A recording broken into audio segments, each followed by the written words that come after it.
السلام علیکم ورحمۃ اللہ وبرکاتہ۔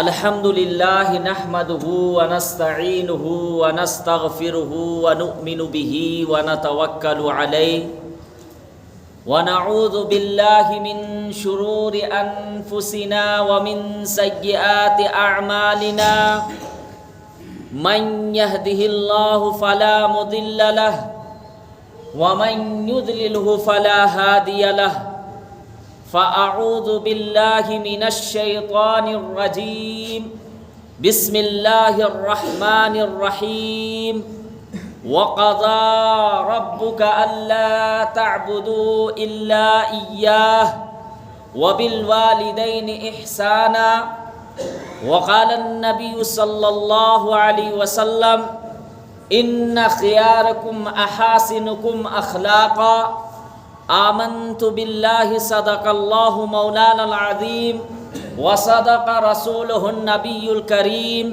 ونحن على ذلك لمن الشاهدين والشاكرين والحمد لله رب العالمين۔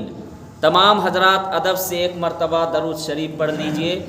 اللہم صلی علی محمد وعلی آل محمد کما صلیت علی ابراہیم وعلی آل ابراہیم انک حمید مجید۔ اللہم بارک علی محمد وعلی آل محمد کما بارکت علی ابراہیم وعلی آل ابراہیم انک حمید مجید۔ دوستو بزرگو، بخاری و مسلم شریف کی ایک بہت لمبی حدیث ہے، لیکن میں حدیث کو چھوٹی کر کے مختصر میں آپ حضرات کے سامنے بیان کرنا چاہتا ہوں کہ ایک مرتبہ بخاری شریف میں بھی یہ حدیث موجود ہے اور مسلم شریف میں بھی، ایک مرتبہ 3 افراد کہیں سفر میں جا رہے تھے۔ 3 افراد، 3 شخص کہیں سفر میں جا رہے تھے کہ سفر کے دوران اچانک بہت تیز بارش ہونے لگتی ہے۔ سفر کے دوران اچانک بہت تیز بارش ہونے لگتی ہے کہ یہ لوگ دوڑتے ہوئے ایک پہاڑ کے غار میں جا کر چھپ جاتے ہیں بچنے کے لیے۔ بارش بہت تیز ہو رہی تھی تو یہ لوگ دوڑتے ہوئے پہاڑ کے غار کے اندر چلے جاتے ہیں۔ اب اچانک ایسا ہوتا ہے کہ ایک بہت بڑا چٹان، بہت بڑا پتھر لڑھکتے ہوئے غار کے منہ میں آ جاتا ہے اور غار کا منہ بند ہو جاتا ہے۔ غار کا جو منہ تھا جس سے وہ لوگ اندر آئے تھے، تو ایک بہت بڑا چٹان پتھر لڑھکتے ہوئے آتا ہے اور غار کے منہ میں آ کر آ جاتا ہے، تو اس سے غار کا منہ بند ہو جاتا ہے۔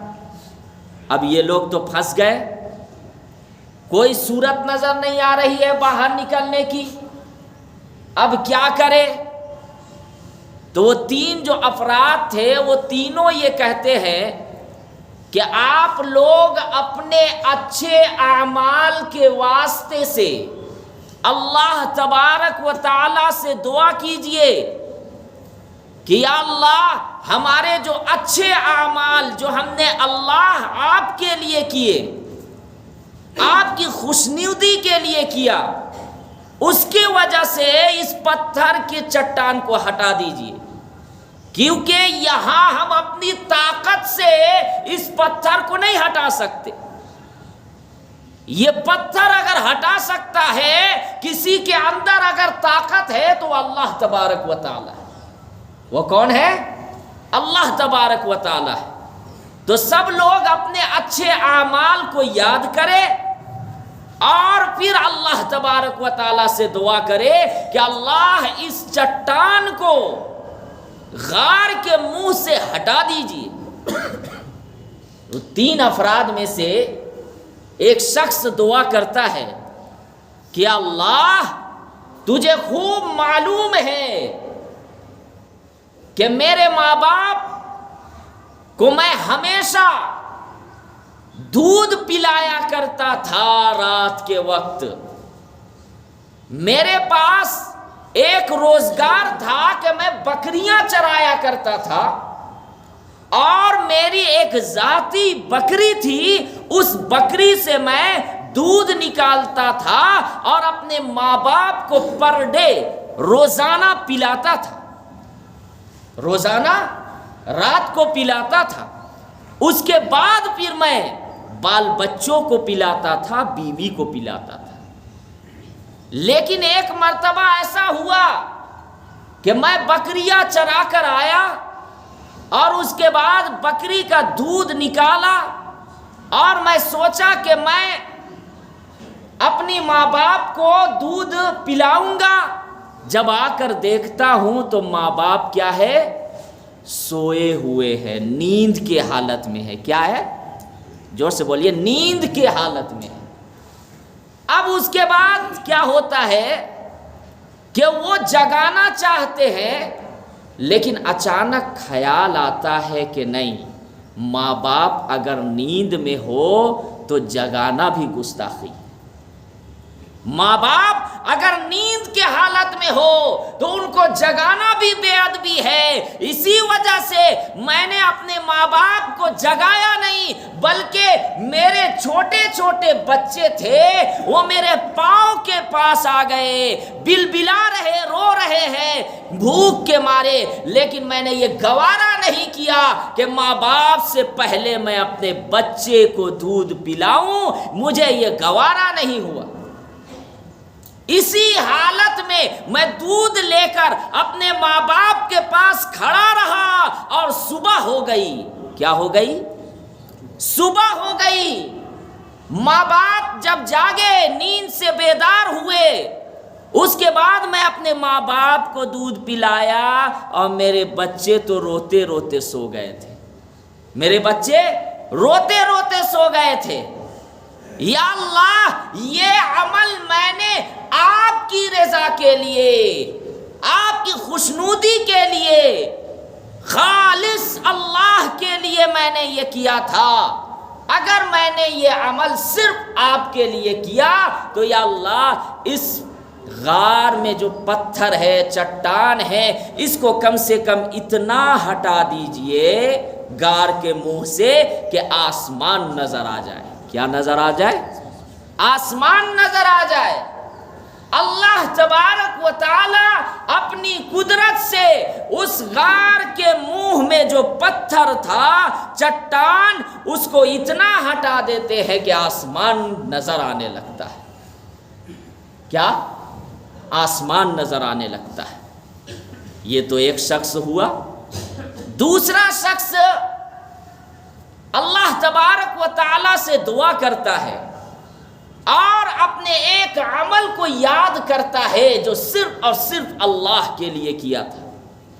دوسرا شخص یہ کہتا ہے کہ اللہ، تجھے خوب معلوم ہے کہ میرے خاندان کی ایک عورت تھی، میرے خاندان کی ایک عورت تھی، میں اس پر فدا ہو گیا، میں اس عورت سے اپنی خواہش کو پوری کرنا چاہتا تھا۔ ایک مرتبہ میں نے اس عورت سے محبت کا اظہار کر دیا، اپنی خواہش پوری کرنے کے لیے میں اس کو کہا کہ میں تم سے غلط کام کرنا چاہتا ہوں۔ وہ عورت یہ کہتی ہے کہ پہلے آپ کو 100 دینار مجھے دینے ہوں گے۔ کتنے؟ 100 دینار مجھے دینے ہوں گے، تب آپ کی خواہش پوری ہوگی۔ میں محنت کرنے کے لیے نکل گیا، مزدوری کرنے کے لیے نکل گیا۔ مزدوری کرنے کے بعد میں 100 دینار لاتا ہوں اور اس عورت کو دے دیتا ہوں۔ وہ عورت تیار ہو جاتی ہے، غلط کام کرنے کے لیے، زنا کرنے کے لیے وہ عورت کیا ہے 100 دینار کی وجہ سے تیار ہو جاتی ہے۔ جیسے ہی عورت مرد خواہش پوری کرنے والا ہوتا ہے کہ اچانک عورت کو اللہ کا خوف، اللہ کا ڈر پیدا ہو جاتا ہے دل میں۔ اللہ کا خوف، اللہ کا ڈر عورت کے دل میں پیدا ہو جاتا ہے۔ عورت یہ کہتی ہے کہ اللہ سے ڈرو جو تنہائی میں بھی تمہیں دیکھنے والا ہے، اللہ سے ڈرو۔ اس اللہ کو تم کیا جواب دو گے؟ جب یہ عورت یہ جملہ کہتی ہے وہ شخص فوراً اس کو چھوڑ دیتا ہے اور وہاں سے اٹھ کر چلا جاتا ہے، غلط کام نہیں کرتا۔ اللہ تعالیٰ سے دعا کرتا ہے کہ یا اللہ میں نے یہ صرف اور صرف آپ کی خوشنودی کے لیے، آپ کی رضا کے لیے کیا تھا۔ اللہ اکبر۔ پہلے کے زمانے میں لوگ اگر اس طرح پھنس جاتے تھے کہیں تو اللہ سے اس طرح دعا کرتے تھے۔ آج بتائیں، آج گناہوں کا بازار کتنا گرم ہے؟ اللہ کا خوف کیا کوئی کرتا ہے؟ سب کے سامنے تو وہ بچنے کو تیار ہے، سب کے سامنے وہ نہیں کرتا کہ نہیں کہیں باپ نہ دیکھ لیوے، کہیں بھائی نہ دیکھ لیوے، کہیں چچا نہ دیکھ لیوے، کہیں پھوپھا نہ دیکھ لیوے۔ لیکن تنہائی میں جب اس کو اختیار ہو، جب اس کو خواہشات پوری کرنے کی طاقت ہو، بتائیں کیا کوئی ہے جو اللہ کے ڈر سے گناہ کو چھوڑ رہا ہے؟ بہت مشکل۔ آج کے دور میں سمجھتا ہوں 1% بھی مشکل سے 1% لوگ ہوں گے، ورنہ تو آج سر عام گناہوں کا بازار گرم ہو رہا ہے۔ آج ہمارے معاشرے کے اندر برائیاں پھیل رہی ہے۔ آج دیکھیں کہ لوگ پیسوں کو کہاں خرچ کر رہے ہیں؟ زنا کے اڈوں میں خرچ کر رہے ہیں۔ کیا اسی میں ہماری ترقیات ہوں گی؟ کہیں کرکٹ کا میچ ہوتا ہے، وہاں 5 لاکھ روپیہ دینے کو تیار ہے، سینما گھروں میں روپیہ کو خرچ کر رہے ہیں، قوالیوں میں جہاں پیسے کو اڑا رہے ہیں، زنا، شراب، جوا میں پیسے کو گناہوں کے اڈوں میں خرچ کر رہے ہیں۔ کیا آپ نے کبھی غور کیا ہے کہ آپ نے کبھی کسی یتیم کو یہ مدد کی؟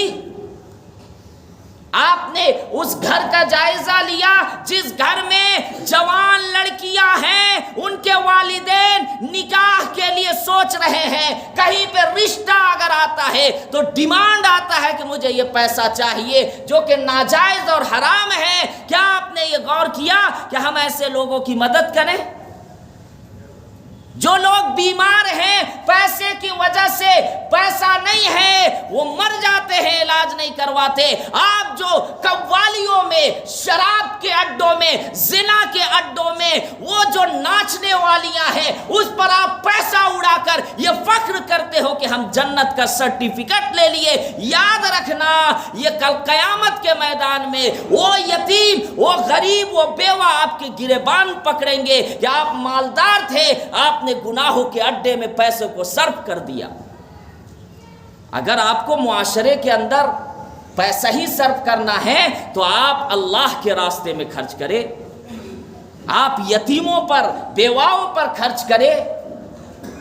کوئی بیچارہ غریب ہے، تعلیم حاصل نہیں کر رہا ہے، علم نہیں سیکھ رہا ہے، آپ پیسہ خرچ کر کے ایسے لوگوں کو ایڈمیشن کروائے، تعلیم حاصل کروائے، یہ سب کروائیں گے تو آپ کو ثواب ملے گا، اپنی زندگی میں ایسے محلے، ایسے گاؤں، ایسی بستی جہاں پہ پانی کا قلت ہو، آپ نے پانی کا بندوبست کر دیا۔ جہاں بیچارے رہنے کے لیے اگر چھت نہیں ہے، آپ ان کے لیے چھت کا انتظام کر دیے۔ کوئی ایسی جگہ جہاں اسلامک اسکول نہیں ہو، کالج نہیں ہو، آپ وہاں اسلامک اسکول، کالج یا یونیورسٹی قائم کر دیے۔ مرنے کے بعد آپ کو ثواب ملے گا۔ کوئی یتیم بچہ جو بیچارہ باپ نہیں ہے، وہ پڑھنے کے لیے پڑھنا چاہتا ہے لیکن پڑھ نہیں پا رہا ہے، آپ اس کو اگر پڑھا رہے ہیں، مرنے کے بعد بھی آپ کو ثواب ملے گا۔ کیا آپ گناہوں کے اڈے میں صرف کر رہے ہیں؟ آپ یہ سمجھ رہے ہیں کہ یہ ہمارے نبی کا طریقہ ہے؟ بہرحال وہ شخص کیا کہتا ہے کہ اللہ، وہ عورت گناہ کی دعوت دے رہی تھی، لیکن جیسے ہی یہ کہتی ہے کہ تم اس اللہ سے ڈرو جو تمہیں دیکھ رہا ہے، میں نے فوراً چھوڑ دیا اور یہ کام صرف اور صرف میں نے آپ کی رضا کے لیے کیا تھا۔ اگر کیا تھا تو اس غار کے منہ میں جو پتھر ہے، اس پتھر کو کم سے کم اور اتنا ہٹا دیجئے کہ آدھا نظر آ جاوے، یعنی اتنا ہٹ جائے کہ آدھا نظر آنے لگے غار کا منہ۔ وہ پتھر خود بخود ہٹ جاتا ہے، اللہ تبارک و تعالیٰ اپنی طاقت سے ہٹاتے ہیں۔ تیسرا شخص یہ عرض کرتا ہے کہ اللہ، تجھے خوب معلوم ہے، تجھے خوب معلوم ہے کہ میرے پاس ایک مزدور تھا، ایک کام کرنے والا تھا، وہ چند غلہ پر مزدوری پر تیار ہو گیا تھا کہ مجھے اتنا غلہ چاہیے، اتنے غلے پر وہ مزدوری کرنے کو تیار ہو گیا تھا۔ اس کے بعد کیا ہوتا ہے کہ وہ کھیتی وغیرہ کر رہا تھا، غلہ اس کا جو اس کا تھا، آدھا ہو یا جتنا بھی ہو، وہ اتنا غلہ اس شخص کا تیار ہو جاتا ہے، لیکن اچانک اس غلہ کو، اس اناج کو چھوڑ کر چلا جاتا ہے۔ وہ شخص کہاں چلا جاتا ہے معلوم نہیں، وہ نہیں لیتا اور چلا جاتا ہے۔ اب اس کے بعد وہ جو مالک تھا، اصل مالک، وہی اناج کو، جس اناج کو وہ مزدور چھوڑ کر گیا تھا، غلہ کو چھوڑ کر گیا تھا، وہ اور بڑھاتا ہے، بڑھاتے بڑھاتے اتنے مال کے انبار آ جاتے ہیں کہ وہ بکریاں خریدتا ہے۔ بکریاں اتنی تیزی سے بڑھنے لگتی ہے کہ اس کے ساتھ ایک چرواہا کو خریدتا ہے تاکہ چرواہا بکریوں کی نگرانی کرے، دیکھ بھال کرے۔ اچانک کچھ سالوں کے بعد وہ شخص پھر آتا ہے۔ کون شخص؟ جو غلہ اناج چھوڑ کر گیا تھا اپنا حصہ، کئی سالوں کے بعد واپس آتا ہے اور کہتا ہے کہ میں اس وقت چھوڑ کر اپنا حصہ چلا گیا تھا، لیکن مجھے وہ حصہ چاہیے، مجھے ضرورت ہے، مجھے سخت ضرورت ہے، جو اناج جو غلہ میں چھوڑ کر گیا تھا وہ مجھے واپس چاہیے۔ تو وہ مالک کہتے ہیں کہ جاؤ، یہ جتنی بکریاں تمہیں نظر آ رہی ہے، یہ کہ ساری کی ساری بکریاں تمہاری ہے، اور صرف بکریاں نہیں، یہ اس کے ساتھ جو چرواہا ہے، جو بکریاں چرا رہا ہے، یہ بھی تمہارا ہے۔ وہ شخص کہتا ہے مالک، آپ مذاق کر رہے ہیں ہم سے، اتنی بکریاں میری کیسے ہو سکتی ہے؟ میرے تو کچھ اناج تھے، بکریاں وغیرہ نہیں تھی۔ لیکن وہ شخص، وہ مالک کہتا ہے تمہیں معلوم نہیں کہ تم جو غلہ، جو اناج چھوڑ کر گئے تھے، اس اناج کو میں کھیتی کر کے اللہ تبارک و تعالی مجھے اتنی برکت دیے کہ پھر میں نے اسی اناج کے ذریعے سے جو آمدنی آئی تھی، میں بکریاں لیا، پھر اللہ تبارک و تعالی ان بکریوں میں اتنی برکت رکھ دیے کہ یہ جتنی بکریاں ہیں یہ سب کی سب تمہاری ہے، تمہارے ہی اناج سے یہ سب آئی ہے، یہ ساری کی ساری بکریاں تمہاری ہے، یہ چرواہا تمہارا ہے۔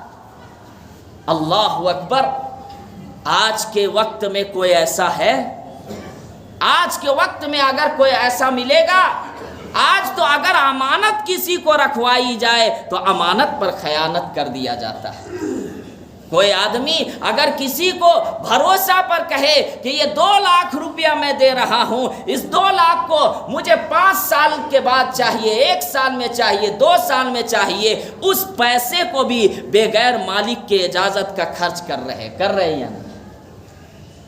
لیکن یہاں دیکھے کہ وہ چھوڑ کر چلا گیا۔ وہ چاہتا تو وہ بکریاں آدھی رکھ سکتا تھا کہ بھائی میں نے محنت کرایا، تم تو چلے گئے تھے، یہاں آدھی بکریاں تم لے جاؤ، آدھی میں رکھوں گا، لیکن ایسا نہیں کیے۔ کیوں؟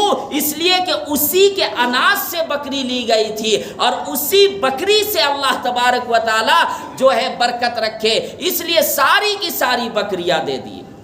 وہ شخص اللہ تبارک و تعالیٰ سے دعا کرتا ہے کہ اللہ اگر یہ میں نے آپ کی رضا کے لیے کیا، آپ کو راضی کرنے کے لیے، تو اس غار کے منہ میں جو پتھر ہے اس کو پورا ہٹا دیجئے تاکہ ہم لوگ یہاں سے نکل جائیں۔ خدا کی قسم وہ غار کے منہ میں جو پتھر تھا وہ خود بخود ہٹ جاتا ہے، اور وہ تینوں شخص جو بارش کی وجہ سے پھنس گئے تھے غار کے منہ میں، صحیح سلامت وہاں سے نکل جاتے ہیں۔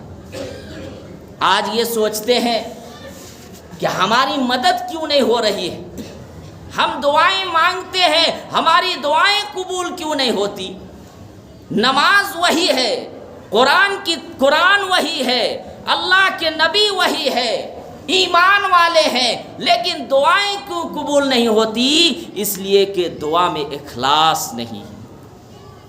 دعا وہ دعا نہیں ہے جو صحابہ کرام کیا کرتے تھے، دعا وہ دعا نہیں ہے جو تابعین کیا کرتے تھے، دعا میں وہ دعا تاثیر نہیں ہے جو بزرگان دین کیا کرتے تھے۔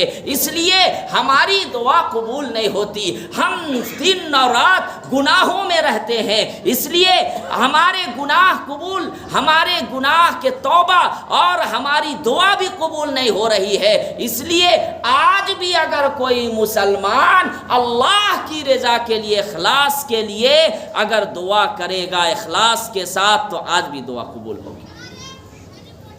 یہ واقعہ میں نے یہ اس لیے بیان کیا کہ اس میں ماں باپ کی خدمت کے بدولت غار کے منہ سے پتھر ہٹا تھا۔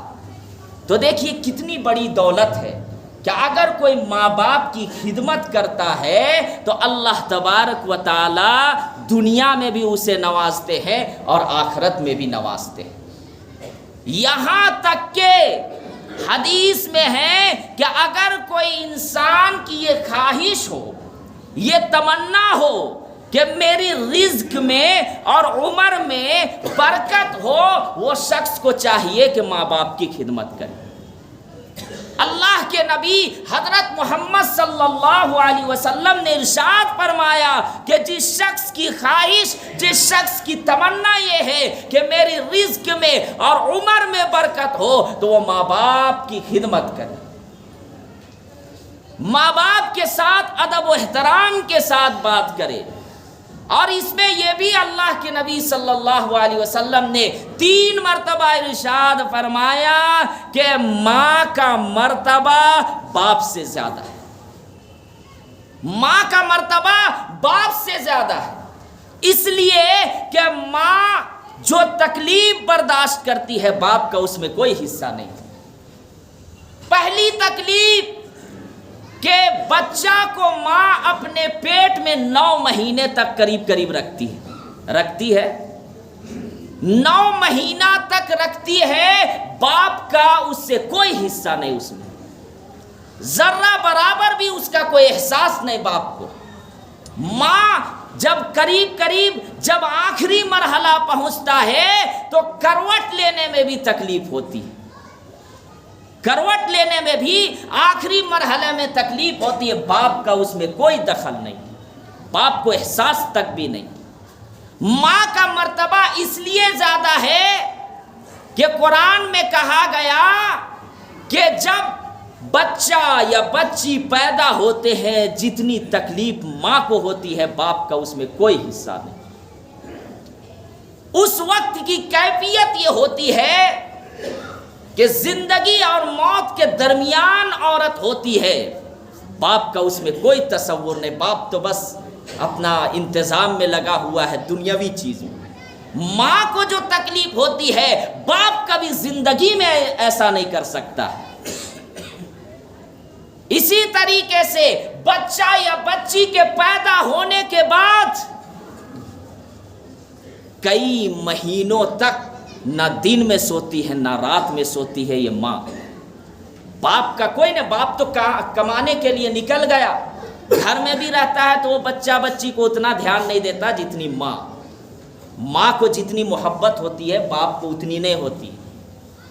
تو دن اور رات میں بھی کئی مہینوں تک ماں نہیں سوتی، رات بھر بچہ گندگی پھیلاتا ہے، پیشاب پخانہ بسترا میں کر دے رہا ہے، اس کو صاف ستھرا کوئی کرتی ہے تو ماں، باپ نہیں کرتا، اس کو اپنے چھاتی سے دودھ پلانے والی صرف واحد عورتیں ہیں۔ اس لیے میرے بھائیوں، ماں باپ کی قدر کرو، خدا کی قسم جس نے ماں باپ کی قدر کی دنیا ان کے قدموں میں، آخرت ان کے قدموں میں۔ ورنہ یاد رکھیے، اگر ماں باپ کو آپ تکلیف دے رہے ہیں، چاہے آپ نمازیں پڑھ لو، روزہ رکھ لو، زکوٰۃ ادا کرو، صدقہ خیرات کر لو، تہجد کے نماز کے پابند بن لو، لیکن اللہ کے یہاں آپ کی عبادتیں قبول نہیں ہوں گی، یہ حدیث کے اندر ہے، یہ میں نے اپنی بات نہیں کہی۔